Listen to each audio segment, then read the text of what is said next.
नमस्कार. न्यूजनामा बातम्यांचा जाहीरनाम्यामध्ये आपणा सर्वांचं मनपूर्वक स्वागत आहे. आपल्या लातूर शहरामध्ये आंतरराष्ट्रीय ख्यातीचे पॅथॉलॉजिस्ट राहतात, ज्यांचं नाव आहे डॉक्टर सचिन इंगळे. नुकत्याच हैदराबाद या ठिकाणी झालेल्या आंतरराष्ट्रीय वैद्यकीय परिषदेमध्ये त्यांना आंतरराष्ट्रीय पुरस्कार आणि फेलोशिप देऊन गौरविण्यात आले. खरं तर हा लातूरचा खूप मोठा बहुमान आहे.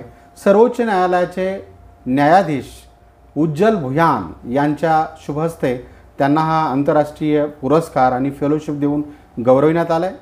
अनेक वर्षापासून पॅथॉलॉजी क्षेत्रामध्ये आणि रुग्णसेवेबद्दल आणि एकूणच कॅन्सरच्या रुग्णांचं निदान करण्याची त्यांची जी पद्धती आहे ती मराठवाड्यामध्ये, महाराष्ट्रामध्ये नाही तर भारतामध्ये एकमेव ते असे पॅथॉलॉजिस्ट आहे त्यांचं निदान किंवा डायग्नोसिस हे करेक्ट असतं. आणि म्हणून त्यांनी केवळ एवढंच नाही तर त्यांच्या अनेक शोधनिबंधही त्यांनी सादर केलेले आहेत आणि त्यांच्या क्षेत्रामध्ये त्यांनी आपला नावलौकिक निर्माण केला आहे. डॉक्टर सचिन इंगळे सर आपल्यासोबत आहेत. सर, आपलं स्वागत आहे न्यूजनामामध्ये. नमस्कार. काय सांगाल, आंतरराष्ट्रीय ख्यातीचा तुम्हाला हा पुरस्कार मिळाला आहे सर, फेलोशिप तुम्हाला दिली गेली आहे, सर्वोच्च न्यायालयाच्या न्यायमूर्तीच्या हस्ते दिले गेले, हा खूप मोठा बहुमान आहे लातूरचा. काय सांगाल? प्रथमतः मी न्यूजनामाचे संचालक श्री इस्माईलजी शेख यांचे मनस्वी आभार मानतो. त्यांनी स्वयंस्फूर्तीने मला पुरस्कार मिळाल्यामुळे माझ्या लॅबॉरेटरीमध्ये ते स्वयंस्फूर्तीने आले आणि माझे विचार व्यक्त करण्याची मला संधी दिली. त्याबद्दल मी त्यांचा आभारी आहे. हा पुरस्कार जो आहे इस्माईलजी, माझ्या मागील 17 वर्षाच्या कार्यकर्तृत्वाचा किंवा कष्टाचा, मेहनतीचा आहे. मी 2007मध्ये सिद्धेश्वर पॅथॉलॉजी डायग्नॉस्टिक सुरू केलं. तेव्हापासून मी निरपेक्षपणे लातूर आणि मराठवाडा परिसरातील गोरगरीब रुग्णांसाठी कॅन्सर निदान असो, रोग निदान असो, कोणत्याही प्रकारचे रोग निदान असो, निरपेक्ष कर्म म्हणून मी ते करत राहिलो. आणि त्यातून मला वेगवेगळे रोग निदान मिळत गेले आणि त्याच्यातून वेगवेगळ्या रेअर केसेस मिळाल्यानंतर मी ते आंतरराष्ट्रीय पातळीवरील जी नियतकालिके असतात, पबमेड लायब्ररी म्हणून आमचं नामांकित इंडेक्सिंग असलेलं पब्लिशिंग असतं, त्यामध्ये माझे शोधनिबंध ॲक्सेप्ट झाले, प्रकाशित झाले आणि ते शोधनिबंध आज हजारो लोक रेफरन्स म्हणून वापरतात, कारण आपण ओरिजिनल काम केलेलं आहे. नाही, बरोबर. त्या अनुषंगाने मला हा पुरस्कार देण्यात आला. माझ्या कार्याचा तो मी बहुमान समजतो आणि मी नम्रपणे स्वीकारतो. डॉक्टर साहेब, रुग्णसेवा ही ईश्वर सेवा समजून तुम्ही कार्य करतात. विशेषतः तुमच्या कॅन्सरचं जे निदान आहे त्याच्यामध्ये तुमचा हातखंड आहे, बरोबर. तर त्याच्याविषयी काय सांगाल? अलीकडे कशा पद्धतीनं असे रुग्ण वाढताना आपल्याला दिसत आहेत आणि हैदराबादमध्ये किती आंतरराष्ट्रीय परिषदेमध्ये वैद्यकीय क्षेत्रातले मान्यवर सहभागी झाले होते? हैदराबादमध्ये artificial intelligence in medical health and medicine अशा प्रकारची ती आंतरराष्ट्रीय वैद्यकीय परिषद होती. त्या परिषदेला संबंध जगभरातून 2000 पेक्षा जास्त वैद्यकीय तज्ज्ञ, माझ्यापेक्षा सिनियर, माझ्यापेक्षा ज्युनियर किंवा माझ्या समवयस्क असे डॉक्टर होते, ज्यांनी आपलं कार्यकर्तृत्वाचा ठसा जगभर उमटवला आहे. असे कॉमनवेल्थ मेडिकल असोसिएशनचे अध्यक्ष जे जयालाल, मलेशिया मेडिकल असोसिएशनचे अध्यक्ष श्री मुर्गन, असे मोठे मोठे विख्यात लोक तिथं हजर होते.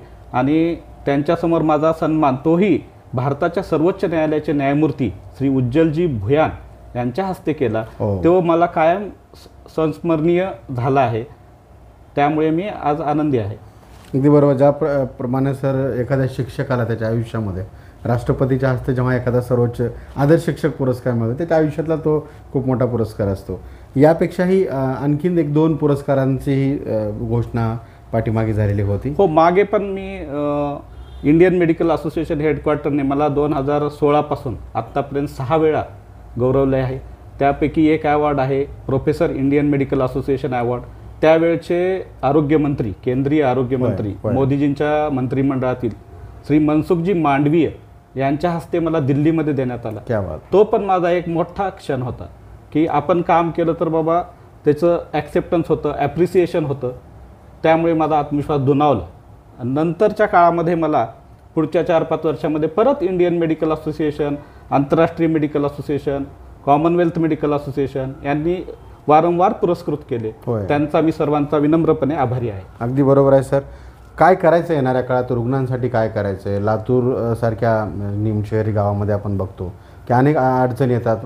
आणखीनही आपल्याला हैदराबाद किंवा पुणे मुंबईसारख्या ठिकाणी मोठ्या निदानासाठी भविष्यामध्ये जावं लागतं. सिद्धेश्वर पॅथॉलॉजी डायग्नॉस्टिक असो किंवा MIMSR मेडिकल कॉलेज असो किंवा सह्याद्री हॉस्पिटल आमचे हनुमंतजी किनीकर यांच्यामार्फत किंवा श्री SN जटाळ यांच्या जटाळ हॉस्पिटलमार्फत मी रुग्णसेवा निरपेक्षपणे करत राहणार आहे. त्यामध्ये अर्थार्जन न पाहता गुणवत्तापूर्ण निदान कसे देता येईल, व्यावसायिकता न जोपासता आपण निरपेक्ष कर्म करत राहू आणि त्यानुसार आपण काम करत राहणार. धन्यवाद सर. शिववाख्याते प्राध्यापक डॉक्टर गणेश बेळंबे सर, काय सांगाल? आपण मराठा सेवा संघाचे जिल्हा कार्याध्यक्ष आहात. आपण आत्ता सत्कार केलेला आहे डॉक्टर सचिन इंगळे सरांचा, ज्यांना आंतरराष्ट्रीय पुरस्कार देऊन गौरविण्यात आलेला आहे. काय आपण त्यांना आता शुभेच्छा दिल्या आहेत, काय सांगाल? सर्वप्रथम मी पॅथॉलॉजीतील उल्लेखनीय कार्याबद्दल आमचे मित्र आदरणीय डॉक्टर सचिन इंगळे सरांचं सर्व लातूरकरांच्या वतीनं हार्दिक अभिनंदन करतो. लातूर पॅटर्न ही रत्नांची खाण आहे आणि इथं कोहिनूर असतात. वैद्यकीय क्षेत्राला पॅथॉलॉजीच्या क्षेत्रामध्ये आंतरराष्ट्रीय पातळीवर पोहोचवण्याचं काम डॉक्टर सचिन इंगळे यांनी अचूकपणे आणि प्रामाणिकपणे केलं आहे. ऑस्ट्रेलियाच्या कॅन्सर संशोधनाचे जर्नल, अमेरिकेचे जर्नल किंवा जपानचे जर्नल, रशियाचे जर्नल, चीनचे जर्नल, सबंध युरोप खंडातील जर्नल यांच्या कॅन्सर संशोधनाची दखल घेतात आणि संपादक मंडळावर यांना काम करण्यासाठी निमंत्रणं पाठवतात. यांच्या रिसर्च संशोधनामुळं कॅन्सरच्या क्षेत्रात काम करणाऱ्या अनेक डॉक्टरांना अचूक मार्गदर्शन मिळतं आणि रुग्णांच्या प्रती असणारी अचूकता त्यांच्या जीवाचं कल्याण करण्यासाठी डॉक्टर सचिन इंगळे आपल्या ज्ञानातून अहोरात्र करत आहेत. आणि अशी व्यक्ती लातूरकरांना सेवा देण्यासाठी लातूरमध्ये उपस्थित आहे.